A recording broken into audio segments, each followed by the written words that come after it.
But the last time I rated a book like a true 5-star was July 7th. It's just so good. It's just so good, and it's so simple. Hi everyone, it's me. Welcome to today's video. We're gonna be trying to find some 5-star reads today. So I, the other day, realized that I haven't found a new 5-star read in like months, in like so long. It's been a long time. I feel like I've been reading a lot of books that I've been rating like anywhere between 2 to 3 to 4 stars if I'm lucky, but I haven't found a book recently that's given me that 5-star feel, and I'm feeling a little discouraged. I don't know if maybe my own tastes have gotten more picky over the years, over the months. I don't know. But the only true 5-star reads I've read recently have been rereads. Like I did a Throne of Glass reread recently. And like obviously I had some 5 stars in there, but I'm just itching to find another book or another series that I am absolutely obsessed with and I get that 5-star feeling from. So that's what we're gonna be focusing on today. I think I actually found the stats of when the last time I found a 5-star read was. On August 8th, I rated The Storied Life of AJ Fikry a 4.5, and that was close to a 5-star. But the last time I rated a book like a true 5-star was July 7th.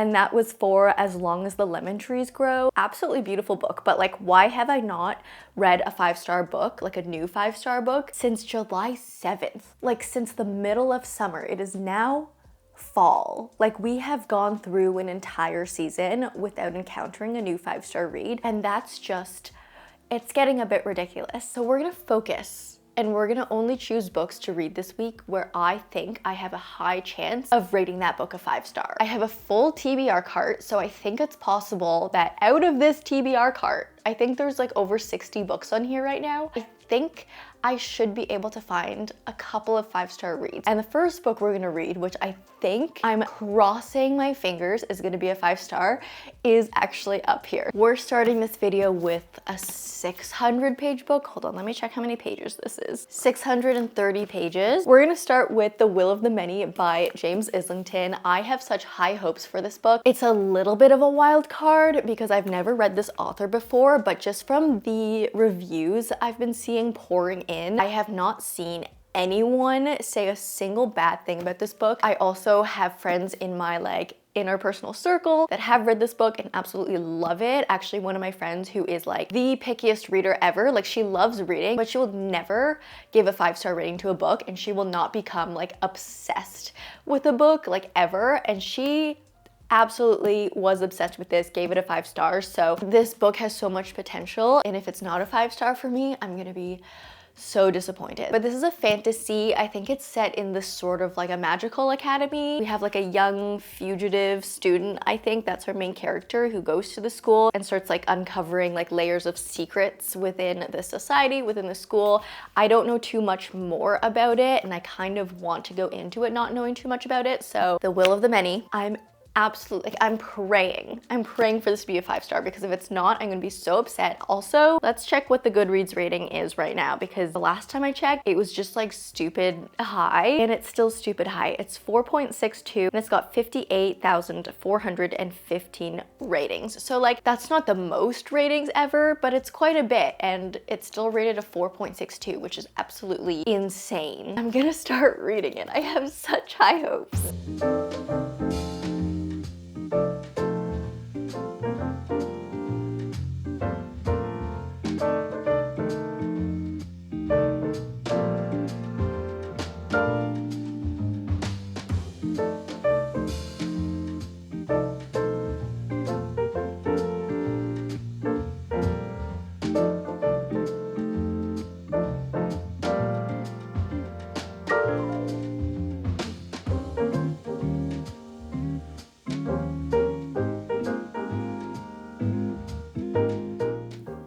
Let's talk about The Will of the Many, shall we? So I managed to read exactly 100 pages yesterday, and that I feel like was a pretty big feat because this is the type of book that you have to start in going slow because you don't know what anything is, and the world is, it's not overwhelmingly complex, like everything makes sense and everything feels intuitive, but there's just like a lot of new terms in like a new world that you have to get used to. You have to figure out what everything is and what it is in relation to something else, and you have to learn the hierarchies of everything. So you do have to read this book slow, at least for the first bit. I'm still kind of like at that slow reading pace. This is what 100 pages of The Will of the Many looks like, so there's still a long way to go. So overall, I am finding this way more sci-fi than fantasy, which is an interesting experience for me because I am such a fantasy girly. You guys know it is like literally my favorite genre to read, but I don't read much sci-fi, and I have not read very much sci-fi like ever really in my life. So it's definitely an interesting experience, but I am enjoying it. So in The Will of the Many, we are in a world that is like very set in their hierarchy. So first of all, to like the basic core, there are 8 levels of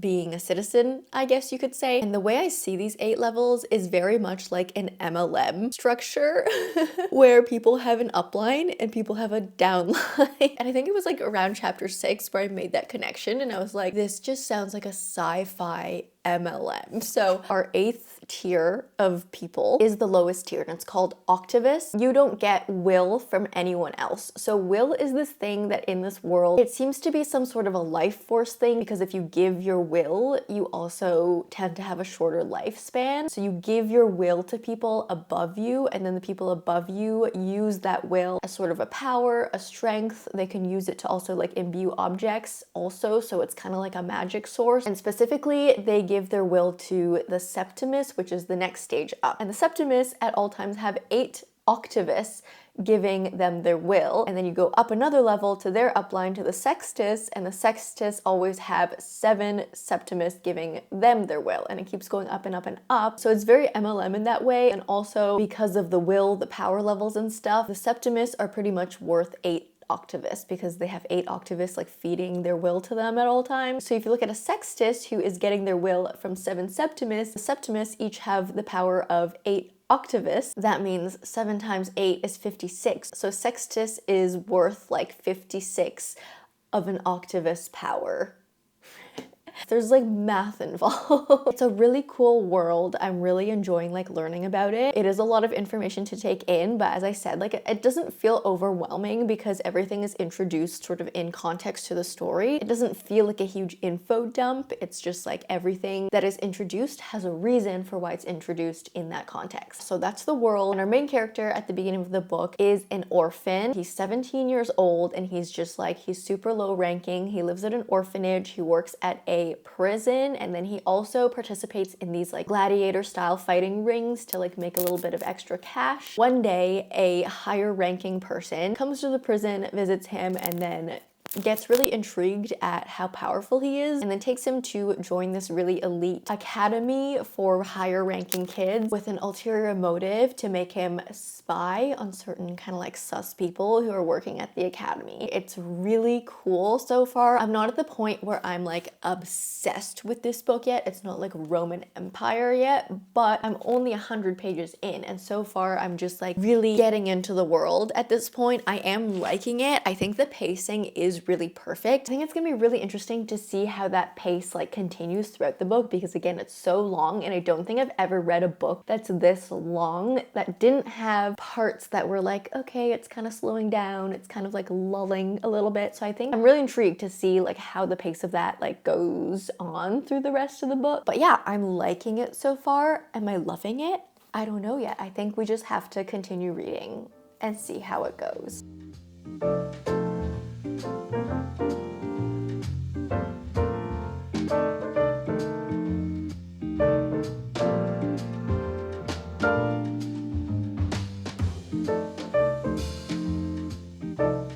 It's been a couple days, okay? I am chugging through this book. It is such a thick book, and yeah, as I mentioned earlier, you do have to read it slowly. I'm going at a faster pace than I was before when I first updated you, but it's still like, you can't speed through something like this. It's like pretty, I don't want to say dense, but it's kind of dense. It's a sci-fi, you know, it's a sci-fi with a pretty developed, complex world. The plot seems to be pretty like layered as well. I still have like no idea really like what most of the characters' end goals are. Like there's just so many layers and secrets on top of each other that I'm like, I feel like the end is gonna be this like huge reveal and like everything that we have learned is going to be false, and there's just gonna be like a crazy revelation at the end of this book. I just feel it. Something insane is gonna happen. I am on page 360. I'm on chapter 42 and I'm officially invested. I can say I'm invested. I'm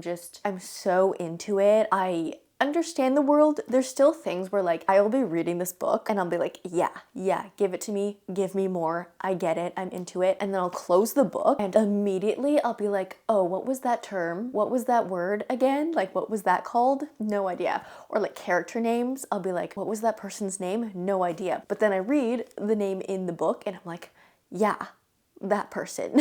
But I'm loving it. I'm really, really loving it. I'm into it. And yeah, I just think things are gonna go nuts. So I'm gonna keep reading.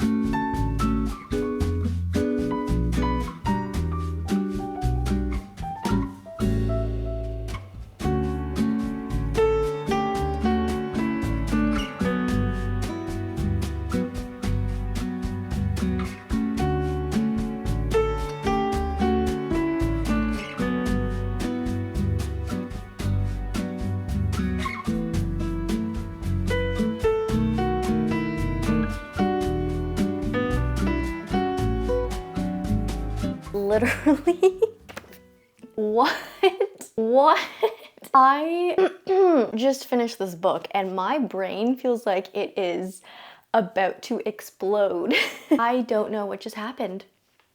I don't know what just happened. So this book kind of all the way through was a little bit twisty and turny, as I mentioned. Like it's not like the most like high-paced, addictive. That's not the style of this book. It's a complex world. It's very multi-layered. It's like a big epic story being told, but then like within those, you get these mini plot twists throughout the book that like keep you engaged, keep you excited, and then also like just the world itself and like everything that's happening is just so interesting. But then the end. Okay, so first of all, the last 100 pages is like insane. We get emotional. We do have some deaths that happen. We have betrayals. We have secrets coming out. And then there's this big reveal at the very end of the book that just, I thought I was done. I thought I was like, whew. I read the end of the book and I was like, wow, what a ride. That was incredible. It was like so well crafted. And then you get to like this last chapter that's kind of like an epilogue, I guess you could say.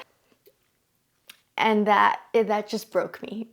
And now I'm like, my brain is spinning as to what the next book is going to be like, because now I can't say anymore. I can't say anymore. I don't want to spoil anything. I want you to just read this book knowing that your brain is going to be broken at the end of it. Try and predict what's going to happen.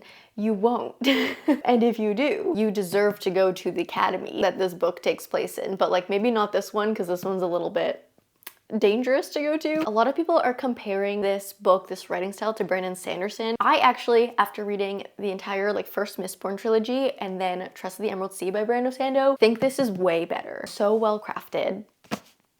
The Will of the Many. Immediate 5-star, which is great because now that means I finally found a new 5-star book after, what was it? Over 3 months. I have not found a 5-star, and this, immediate 5-star. Mission already accomplished, but I want to read a couple more books. Let's grab another book to read. Don't mind the weird low angle. You're probably seeing a very lovely double chin right now. What should I read next? What do I think is gonna be a 5-star? I want to read something that is maybe lighter, because I don't think I can just like dive into another like epic like that immediately again. So I have an idea. Bear with me, okay? I have these two books. They are both very cute. These two books are by Liang, who is the same author who wrote A Song to Drown Rivers, which is one of my absolute favorite reads this year. It was an easy 5-star. I've never read another book from her, but I have these two. A Song to Drown Rivers is more of like a historical romance with a little tiny bit of a flash of fantasy in there. These two I think are more real world. This one, This Time Is Real, is for sure real world, and then this one I think is like a bit of magical realism. I think I'm going to go with This Time It's Real. This one I think is a YA romance. It's set in an international school, so we're back at an academic setting, but this one is in the real world. It's in Beijing. Eliza writes an essay about meeting the love of her life that apparently goes viral and starts like getting her opportunities at magazines. She's like top of her class. She's like getting really famous for it, but she's holding a little bit of a secret. Her entire essay is a complete lie. The story is fabricated, so she's like, oh my gosh, no one can find out. Now I have to like be this girl who I said I was in the essay. So this leads to famous actors, fake dating, all of that fun, cute, exciting stuff. So we'll see if it's a 5-star. I think it could be because I love her writing a lot. I'm gonna read this next.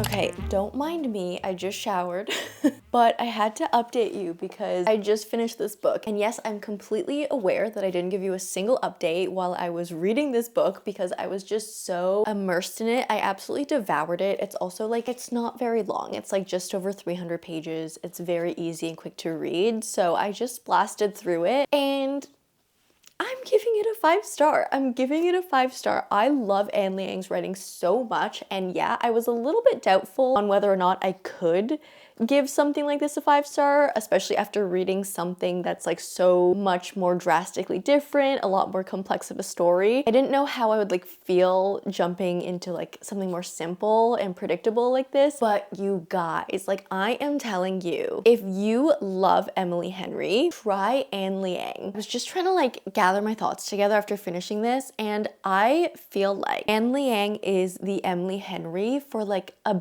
bit of a younger audience. It has all of those like Emily Henry elements of like a swoon-worthy romance, really beautiful stories about relationships between families, friendships. We have some really good humor in there as well. And it's all tied together in this beautiful writing that flows so incredibly well that you forget that you're reading. Like, you know the writing is so good because you can read it, like you know it's beautiful, but you forget that it's there. Her stories are just Emily Henry stories, essentially, but the characters are younger. Like, the characters in this book are obviously in high school. I think they're like, I don't know, 17 years old maybe, but it's just so good. It's so beautiful. For most of the book, I'll be honest, it was a 4-star. I was hovering around a 4-star for like literally 2/3 of this book, but then the third act, it's just so good. It's just so good, and it's so simple. It's something that's so predictable. Like, we have your usual average high school girl. You have this celebrity stud of a male main character, and you have fake dating, and you know exactly what's gonna happen, and it's so cliche, and it's so predictable, but the way it's done here is just so good. So I'm obsessed with Anne Liang. I honestly didn't know what I would think of her writing outside of that like historical romance, kind of magical setting, but little high school romance here. When have I given a high school romance a 5-star? Loved that. And that's 2 5-stars in a row. We're on a roll. After 3 months of a little dry spell, we have found 2 5-star books. Next up, I know exactly what I'm gonna read. I think the biggest chance of me finding another 5-star read, or third 5-star read of this video, is going to be if I pick up a Kristin Hannah. Kind of similar logic to why I picked up This Time It's Real by Anne Liang. I've read 3 Kristin Hannah books so far at this point. I've read The Woman, I've read The Nightingale, and The Great Alone. And all of her books I've given either a 4.5 or a 5. So Kristin Hannah has literally never let me down. So I'm gonna pick up this one. This one is called The Four Winds, and I just know it's gonna be good. You know, like I just know when I pick up a Kristin Hannah, I'm set. I'm guessing we're gonna cry a little bit because I don't don't think there's been a Kristin Hannah book that has not made me emotional. Let's just see what this one's about, actually. Kristin Hannah's one of those authors that I just blind buy. Like, I don't even check to see what the book is about, where it's set, anything. I don't care. I don't care. I see the name Kristin Hannah and I buy it. So this is a powerful American epic about love, heroism, and hope set during the Great Depression, a time when the country was in crisis, when millions were out of work, and even the land seemed to have turned against them. So we're set in Texas, 1921. My dishwasher's going off. One sec. Okay. The Great War is over, the bounty of the land is plentiful, and America's on the brink of a new and optimistic era. But for Elsa Wolcott, deemed too old to marry in a time when marriage was a woman's only option, the future seems bleak. Until the night she meets Raph Marinelli and decides to change the direction of her life. When her reputation is in ruins, there's only one respectable choice: marriage to a man she barely knows. Okay, so that's all I'm gonna read about the synopsis. There's more, but I think that's enough for me for now. I love Kristin Hannah's books because they're all historical fiction, so you're always learning something about a different time period. Her writing is also beautiful. It's easy to read, it's accessible. And then like the biggest thing I think that I love about all her books is she always empowers her female characters really, really, really well. I love her and I love her books. So The Four Winds, we're gonna start this book.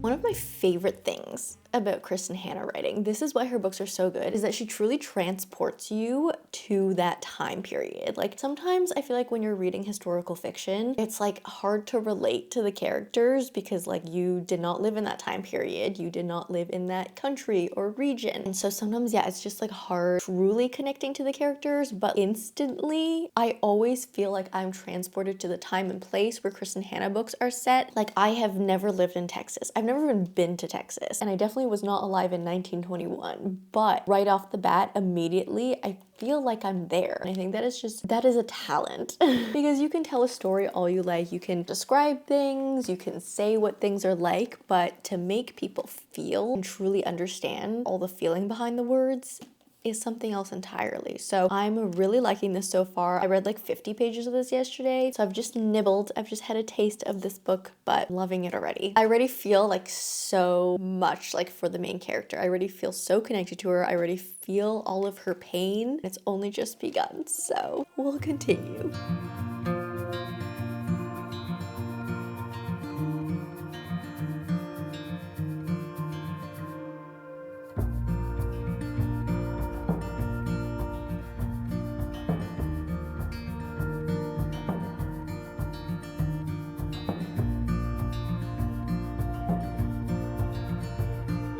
The way like 75% of the clips from this vlog are filmed at night in the dark. It's just, we're at that season, you guys, where it just gets dark so early. It's just a bit of a different vibe here, but I finished The Four Winds and I am I'm so conflicted, you guys. I'm so conflicted. First off, I will say, I'm just gonna come out and say it. This was not a 5-star read for me, which is absolutely shocking because as I mentioned, I've read 3 other Kristin Hannah books and absolutely loved all of them. Now, that being said, I did like this book. I did enjoy it. It just wasn't a 5-star. So I think I am going to give it a 4-star, which again is not a bad rating at all. It's just, it falls a little bit short for me in terms of like just what I expect from Kristin Hannah. Like I expect a 5-star and I got a 4-star, which is still really good. We basically throughout this entire book get this big slice of life journey following this family during the Great Depression. We just see a lot of struggling, like whether it's with the job situation, like there are no jobs left, we deal with homelessness, we deal with classism, we just deal with a lot of stuff. We deal with natural disasters, we like the drought and everything. It's just a whole pile of sadness, and I knew that going into this book. And I think the thing with sad books is with a lot of sad books, you have to be careful, not you, authors always have to be careful with not making their entire books feel like a big monotone, just like sad blah like straight line of sadness throughout the book. And I think Kristin Hanna is overall really good at making her sad books not one level throughout. You still have like little ups and downs in there, but with like an overall sad tone, you know what I mean? I saw a bit of that in here, but I think just a lot of the stuff that the family was dealing with got repetitive after like, I don't know, the 5th time of a similar thing happening. I was like, oh, this again? Like, I was just waiting for something else to happen. I'm also right now just so frustrated with how this book ended. I'm not gonna spoil anything, but I will just have to say, if you've never read a Kristin Hanna book, all of her books have bittersweet endings. There's like a little bit of a happy ending, but there's always something that's just like it's not the happiest ending that it could have been. Like, there's always something that's a bit sad at the end. And so again, I expected that going into this book, and I usually love her bittersweet endings because they give more a sense of like realism. In reality, most of us are not going to have just like perfectly happy ever afters. There's always going to be some sort of a struggle or something that you're missing or some trauma that you're still dealing with. Like, that's just real life, and that's what Kristin Hanna does very well. But with this one in particular, the way that this book ended, the situations that our characters ended up in, I was like, I'm really frustrated. I'm like, after all of that, you're telling me this is how the story ends? I don't know, I'm very frustrated right now. I'm like, we endured all of that together, and this is what we get. Just something that's not sitting right with me. But that being said, I think overall this book was good. Like, throughout the book, I was immersed. I needed to like keep following up with our characters to see where they ended up. I think it was well written. It still has that like Kristin Hanna high quality writing. It's still a good book, a really good book, but I'm just I did not like the way this book ended, which is so unfortunate. Anyways, that was the 4 wins. Unfortunately, we did not get 3 out of 3 for 5 stars, but we did get a 4-star with this one, which again is absolutely still a very good rating. I'm still a bit mad. But anyways, I'm gonna leave you guys here for now because we have read 3 books that I thought were going to be 5-star reads. I think we did pretty well this week, so pat on the back for that. I hope you did enjoy this video. If you did, please leave me a like and a comment. If you don't know what to comment down below, let me know what books you think I would rate a 5-star, because I'm curious to see if you know my taste or not. If you like me, subscribe, do that bell thing, and I will see you in the next one. Bye!